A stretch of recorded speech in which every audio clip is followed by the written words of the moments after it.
hopefully it's showing the screen now.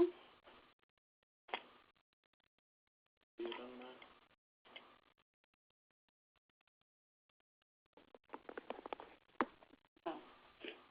I was like, where'd my show mode go? Which one are you seeing, show mode or the PowerPoint mode? PowerPoint mode.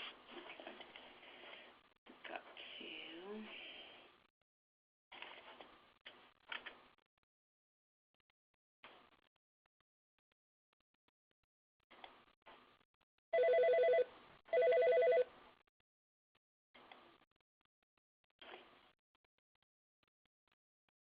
With us 1 second, I gotta switch out the screens here.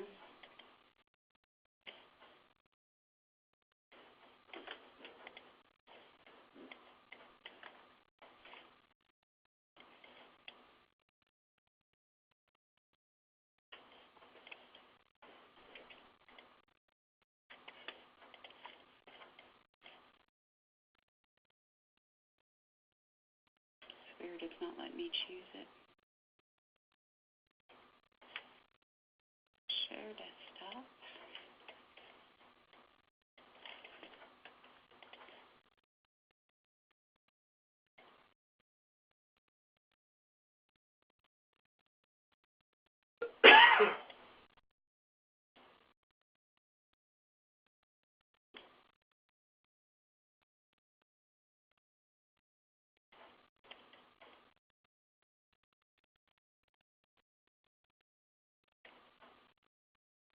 That's interesting.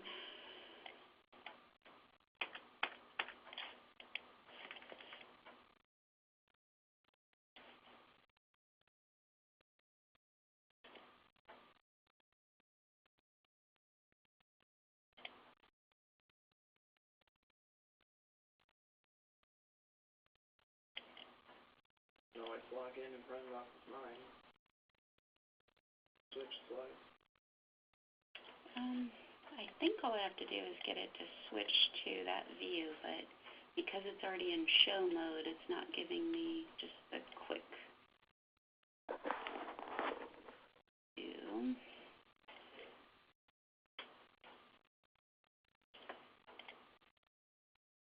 There we go. Sorry, I want to display 2. Okay. Okay, does it change what you're seeing yet? Yeah. Little finger desktop. My messy desktop. Alright folks, bear with me. I may have to just present in the slide mode. I have dual screens and it's showing the show on the second screen, which is not registering on the webinar. Let's see if I can get rid of the ribbon here. And you did the display settings, and it wouldn't let you switch display. I did switch, so if you're still seeing that one, then it's not happy.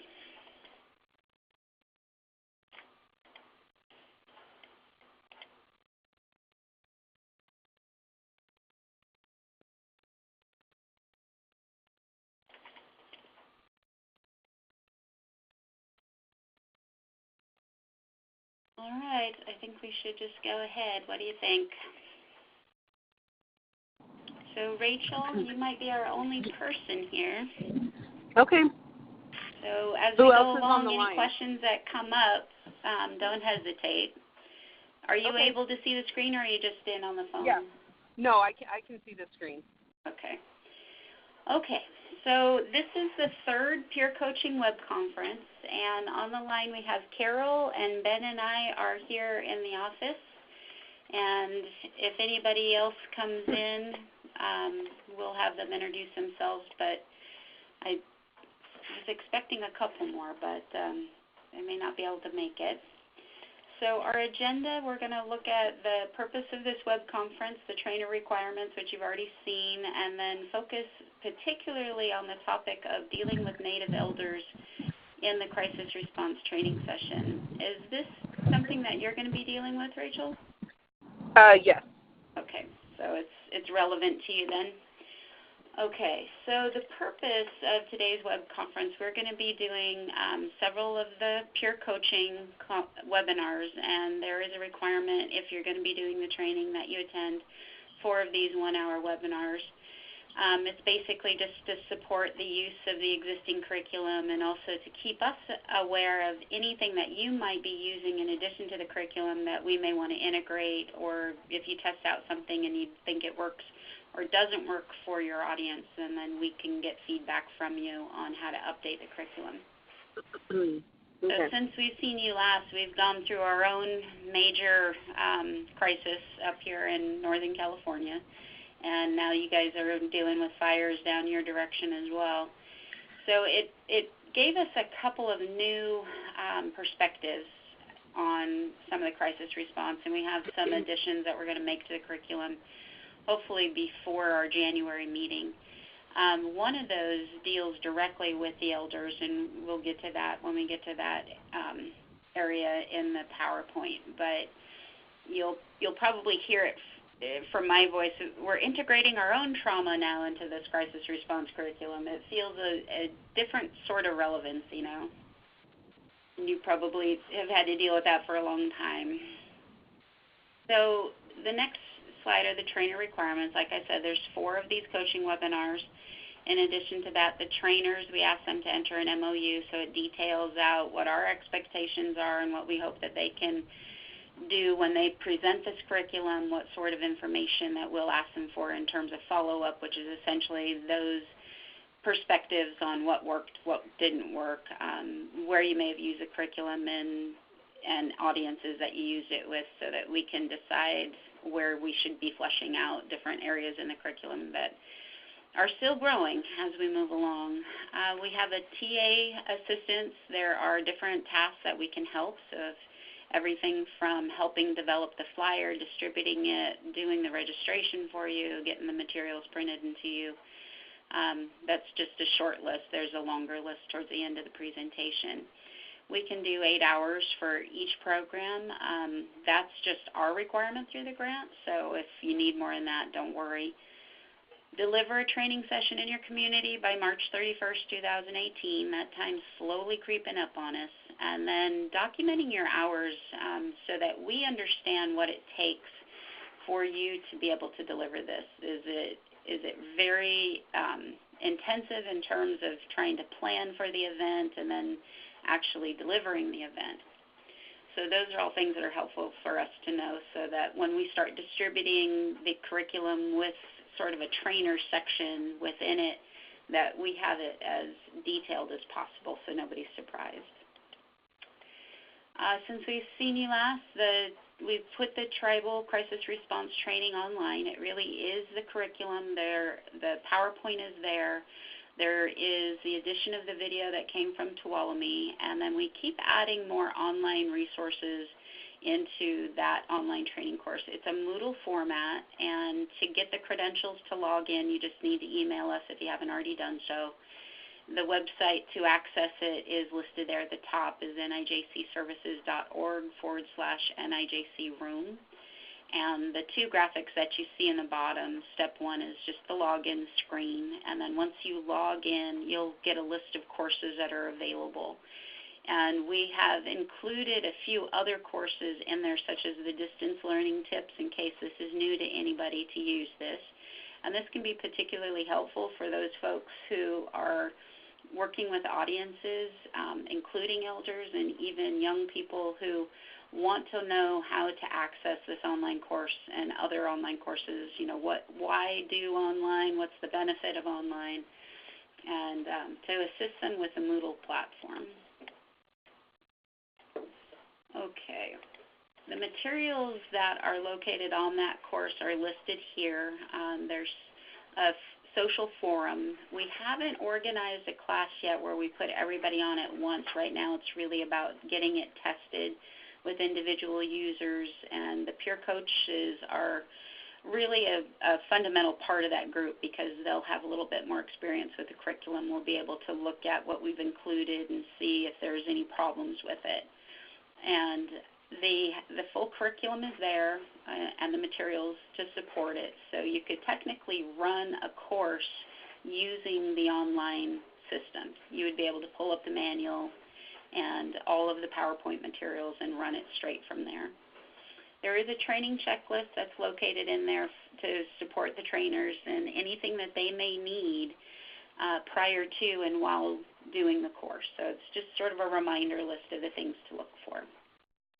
Okay, those are kind of the standard things that we include in each one of the peer webinars. And now we're going to look at the actual topic that we're dealing with. Any questions at all, Rachel, with regards to those initial slides? No, not yet. Okay. That should be old hats, probably repetitive. So we had a request to discuss addressing the needs of tribal elders within the crisis response training session, and after we had circulated that as a topic, there were a number of people that were interested in it, not only from the perspective of training, but also to make sure that we understood that they had dealt with that. So particularly Tuolumne.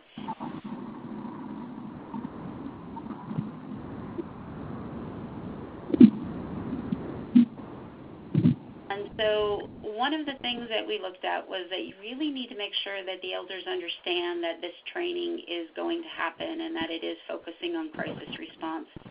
And to do that and to determine what they may need with respect to participating in the training at either the participant level, the trainer level, or even as a potential future preventative measure so that they're ready for a crisis if it hits the community, is to get to them in advance and provide some form of interaction, whether it's what's described here on the slide as a one-on-one in-person discussion or a phone call or even a focus group. And it really needs to be more relaxed. I wouldn't call it a focus group. You probably wouldn't get them to sit down with you.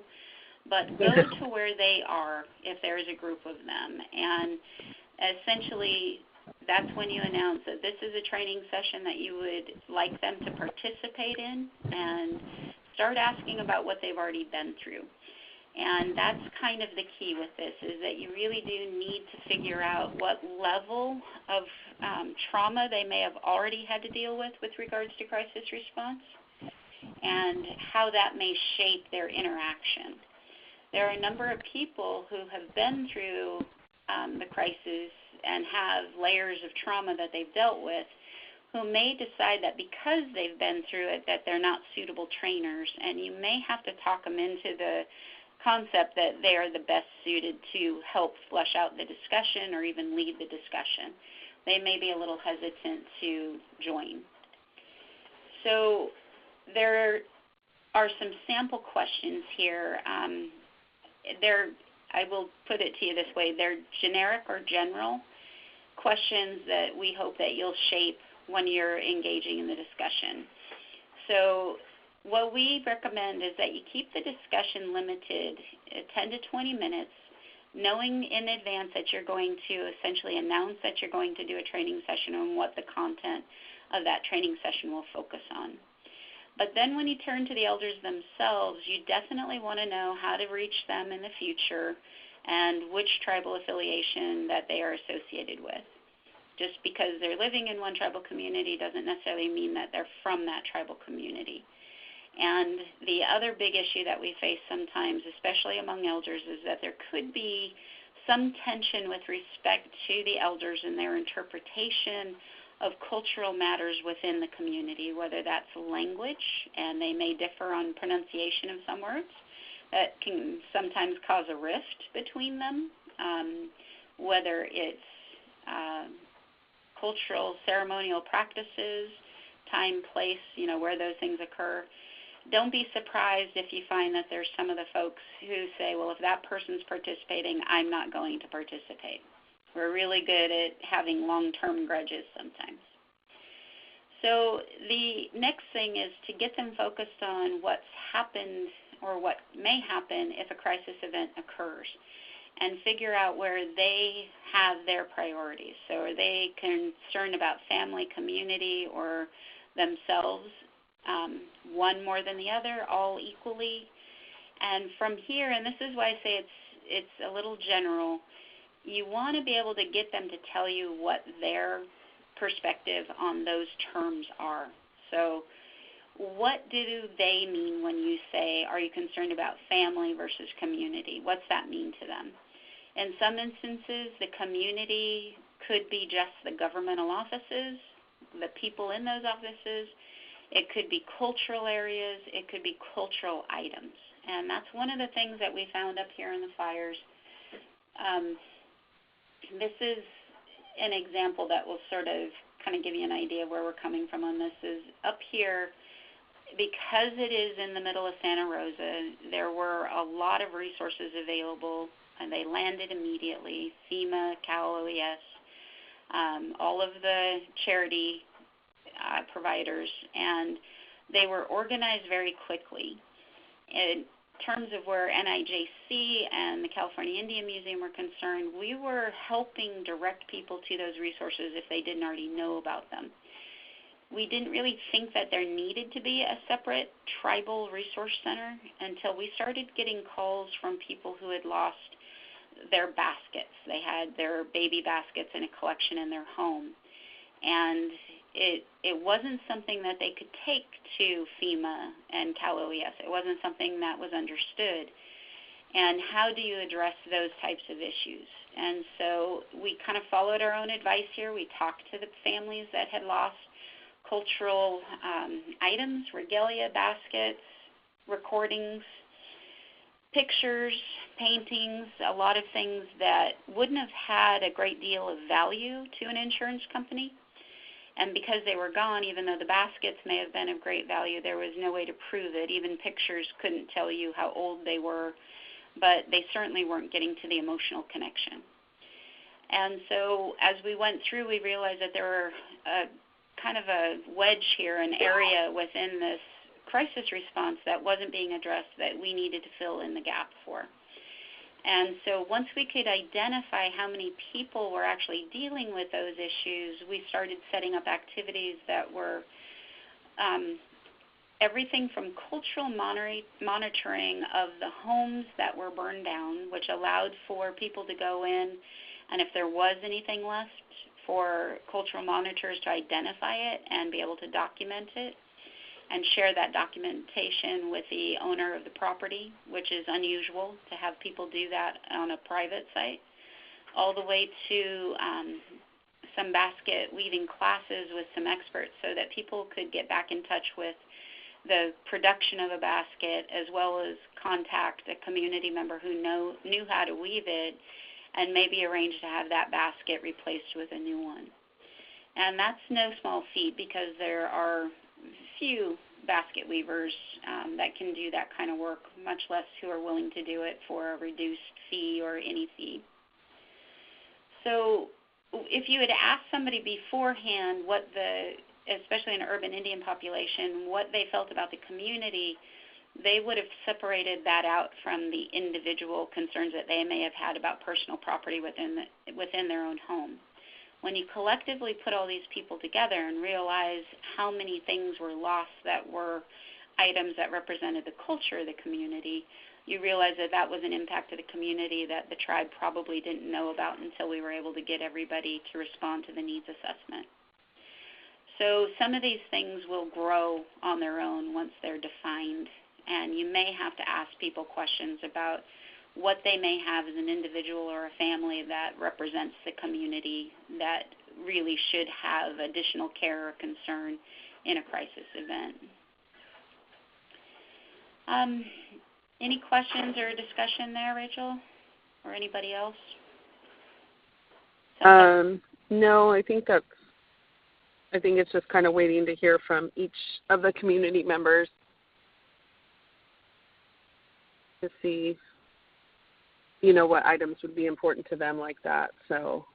Yeah, and I think the big issue is pre-crisis. Certainly nobody's thinking about it.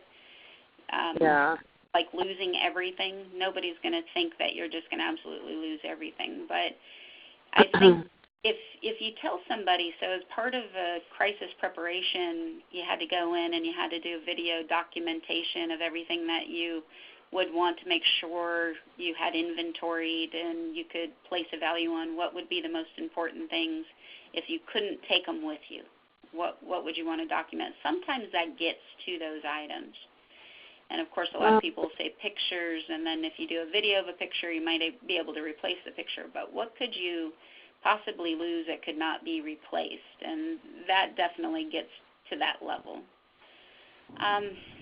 So the next area, I won't belabor that too much, but it's definitely been our experience up here. There was a lot more loss than people realize within their own homes that had an impact on the tribal communities up here. So the next two questions, what type of info or education is needed to improve the response to your concerns in a tribal crisis event, and how would you like to receive the information or education?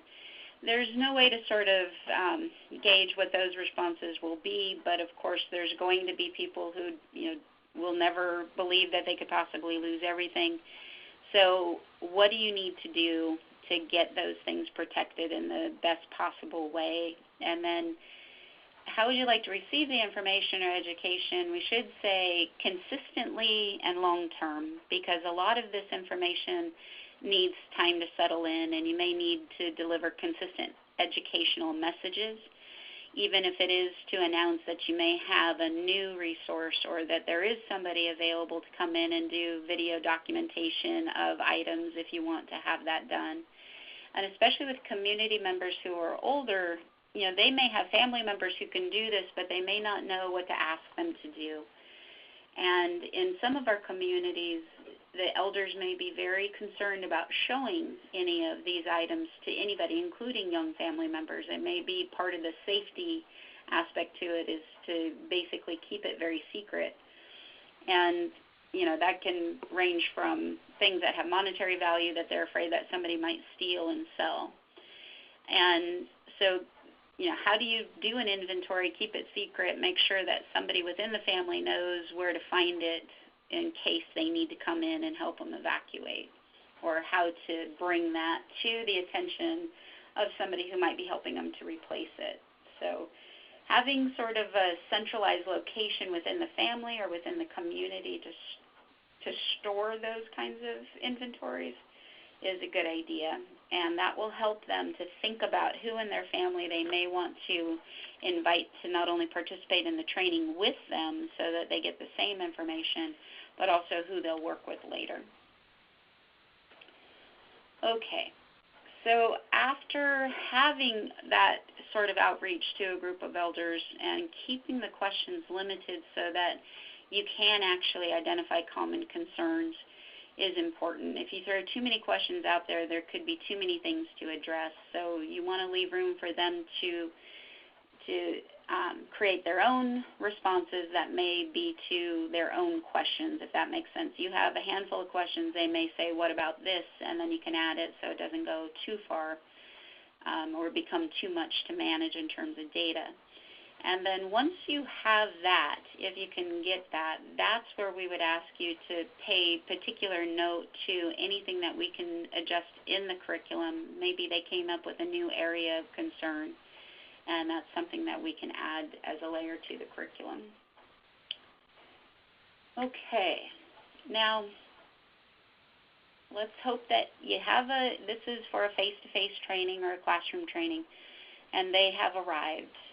One of the things that's important to do, because this is sort of a static request, is that any place where there's a gathering of tribal people, particularly within a tribal community, but not necessarily required when you're outside of a tribal community, is to ask an elder, and I know it says appropriate elder here. That means the oldest person in the room who can stand and deliver a welcome or a prayer.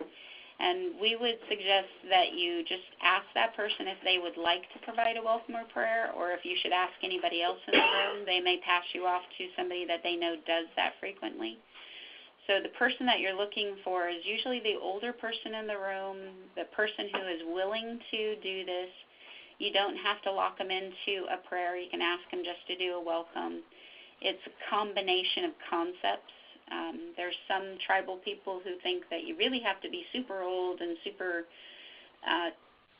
devout is probably a good word, or abiding of ceremonial practice to be able to deliver a prayer. Not everybody would describe themselves that way.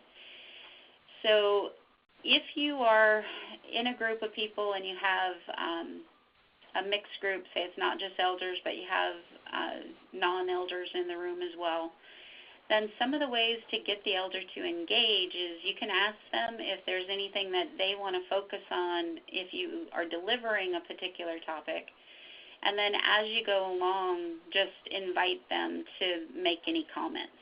So kind of pace yourself so that you stop and you ask them if they have anything that they would like to add. There are some concerns that if they are not sitting close to the screen or close to the presenter, that they may not be able to see or hear everything very well. So there's definitely within the training room a necessity to focus on making sure that they're accommodated. Are they able to view everything? Is the lighting in the room helpful, or is it hindering their ability to see the screen? And then also making sure that they're comfortable. The meeting room, if there's any problems at all in the meeting room, if it's not comfortable, if it's not accessible, too far away from the restrooms, that sort of thing, you may lose them after the first couple hours. They may decide it's more comfortable for them to be outside of that training space. And then the fourth bullet here is important. If you have people from different tribes, you do have to remember that there could be some long-term problems between those communities as well as cultural perceptions. And that's that thing I was talking about with different elders sort of establishing their territory and their authority to interpret cultural practice for their community.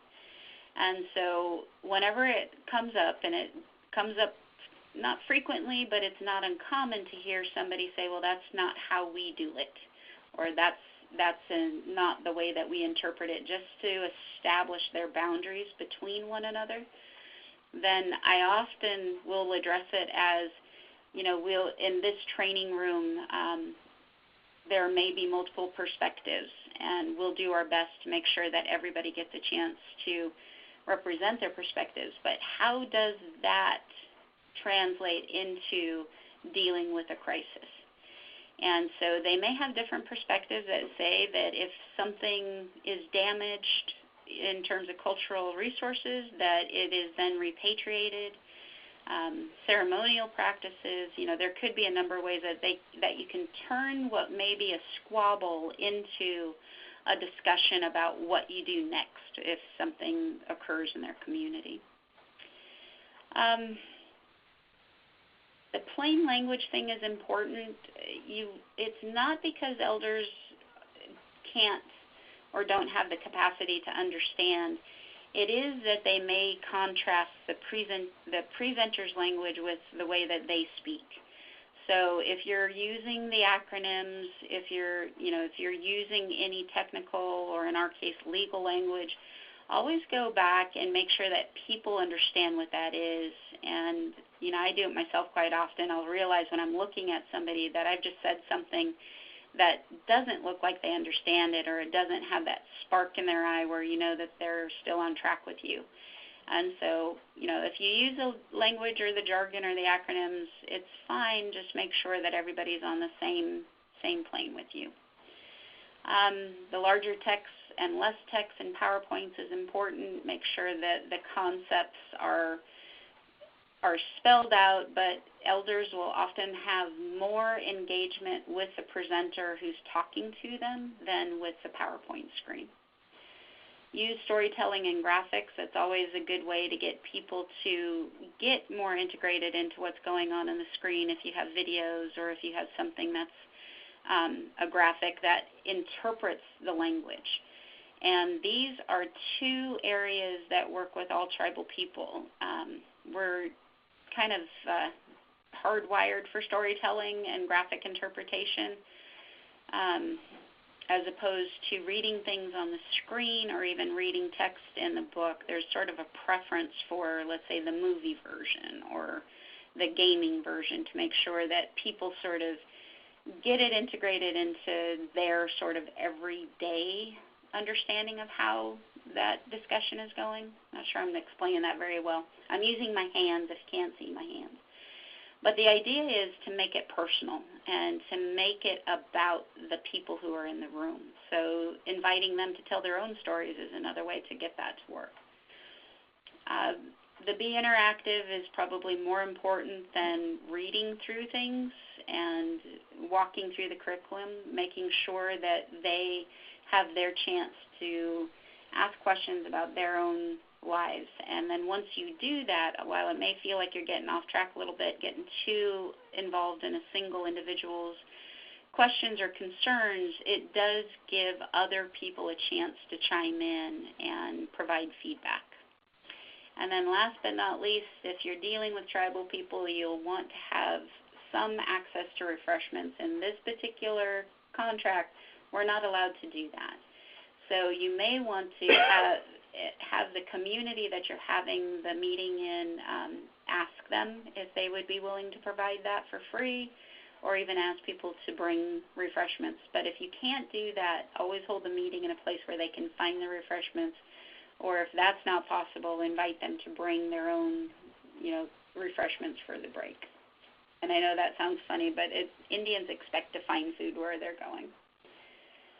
Okay, I'm still talking at you, so let me know if you have any questions. So one of the things that I just we have a suggest, quick question. and this is, go ahead. Sorry. How long should the initial meeting kind of be, or the initial kind of training meeting?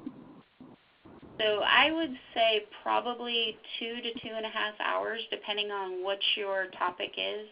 You could certainly go for a full day, but you definitely want to break that up with a long break, so like a lunch break or something along those lines. But if you look at doing an hour and 15 minutes, then a 15-minute break, and then another hour and 15 minutes, I think that's a lot of information for people to absorb. Yeah.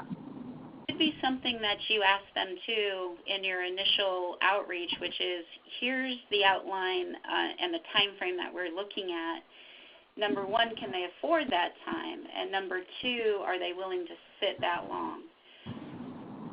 Yeah, I have an initial meeting with one of the elders, with a couple different elders, and they wanted to see the curriculum and everything, so I was going to print everything out for them. Okay. And then have them decide kind of what we should go over first. Because I don't think that's a great idea. I would also make sure, so number one, we can print those and deliver them to you. If you need us to do that, just let us know. It's no problem. And number two, make sure that they have copies that they can take with them, because honestly what they'll do is they'll sit down with other people and look at it. So while you're looking at it with them, you're going to have the expectation that they can thumb through and sort of identify some of the things that they want to look at. They will tell you, and then let them have it overnight or over a couple of nights and check back with them and ask them if there's anything else that they found. And so from that, after they've had a little bit of time to sort of absorb it, and I always tell people, focus on the table of contents first before they start thumbing through, so they kind of see what the breakdown and the topic areas are. Yeah, okay. So once you get that response from them and they say, oh, yeah, there's another topic here, you may realize that that may not be enough time, so you may have to break this up into either 1 or 2 sessions, or include a video session or a recording or something like that that they may be able to access in another way. Okay. Thank you. What would be if they identify anything and it's out of the range of time frame that you have, let us know and we can come back and make sure that they have it. So in addition to that, when you are developing the training site, if you do go into one of the tribal communities, we have another grant that we've worked with for about 5, maybe more than that, years with Cal OES, in which we were able to deliver technology into tribal settings, and particular 3 to 5 areas that have technology that can be used for these type of meetings. Everything from video conferencing systems to smart boards. So we can always identify them for you or point you to their websites. And they have agreed by taking the technology that it would be open to training. So as long as you're not in a conflict with another group, it should be available. So some of those have those smart boards. We've done inventories of some of the rooms that are available, everything from council chambers to straight out training rooms. Making sure that you know what's available so that you can provide the best interaction possible. And then also understanding that if you do this within a tribal community, that the elders may already be familiar with those rooms and they may feel very comfortable there as opposed to traveling out to someplace else. So it's one of the ways to get larger involvement, larger numbers. Okay. So you're our group. I think having you just ask your questions is fleshing this out. So this slide was generally set up so that everybody could talk about their past experiences. Is there anything that we left out with respect to the approach, which is doing the outreach to assess their needs, then getting that data together and analyzing any common needs, and then engaging those elders so that they have a chance to participate in the production of the training and then actually conducting the training. So if there are any other aspects of that you want to share with us, because just your question about, your statement about sharing the training with them beforehand is a good one. We'll update the slides with, inclusion of that as a strategy, I think is really good. Okay, so we're getting along here. So we did go through and we're still developing a list of different resources that may be able to use, both everything from dealing with the online course with an elder, how to make that technology a little more user-friendly. That's in the distance learning tips course, so getting them online first is kind of the biggest hurdle. And then also getting them engaged if they've already gone through trauma. So if there's any other sources that you've identified as you go through this, let us know. So far, I don't think we've found anything that's outside of the range of dealing with an elder who's already gone through trauma. And it's not the kind of trauma that we're looking at with crisis response. A lot of it was more about elder abuse, so we're still sorting through. Okay. There was a community needs assessment developed to help you access your community's needs. It's online. And if you get a chance and you take a look at it, let us know if there's anything that you want to add. But you could use that same online template, or we can deliver it to you in a paper format to help get the community needs identified. It is longer than what we suggested at the beginning. It has more questions in it because it's really not specific to elders, but it is more community-wide. And then the next big discussion is about the format. Do you already know if yours is going to be in-person training or include any online components? Yeah, mine's going to be in person. All my meetings with them are going to be in person. Okay. I do suggest that if you end up with any online or blended components, that we have somebody in the room to provide technical assistance to the elders who are there. I've found so far that whenever we do the blended trainings, and this is for topics having to deal with child welfare, we still have to have somebody who's just dedicated to the tech part of it, and it just never fails. You think you have it all set up, and then there's always some form of hiccup. So having somebody else worry about that so that they're not interrupting their presentation is important. So the technical assistance needs that we can provide, I know I started talking about that, but any questions that you have with respect to making this training happen or any needs that you have, just let us know. And we can cover everything from helping finding presenters, getting the training participants registered so that there is a list or a roster for you, and you know how many people are coming, getting the information out to the communities if you want it to go beyond the group that you're working with, doing even an outreach flyer just for an identified group, tailoring PowerPoints or any other of the materials, and getting those materials to you. So if they want to focus on just one aspect of the curriculum and you want to just pull that part out, we can make sure that happens. We know you have access to this online, and if it just adds another layer of admin to ask for that request, we understand. But just know we're there to help. So if you come across anything that you need help with, you're going to want to contact Ben directly. His email here is up on the screen, and his phone number is our phone number here at NIJC. And if you email him, just tell him what you're looking for, and you'll get a confirmation email that we received yours. That's an automated one. And then we say allow 3 to 5 days to respond, just in case we're out of the office. But with the way that email is now, he probably responds within a few minutes. So that's just our lead. Yeah, he's been very responsive so far. So yeah, it's nice to have the younger generation who believes that email should be on 24/7. I haven't graduated to that level of expertise yet. So you get to speak on behalf of all of the other folks that are in the peer group. Any topics that you want us to focus on next? Was this helpful, or do you have anything else with regards to your group that you want to ask questions about?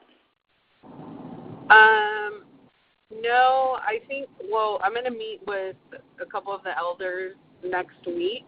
So probably after I meet with them and they see the curriculum, I might have some more topics or areas to discuss, but I'll email you guys that, whatever they have.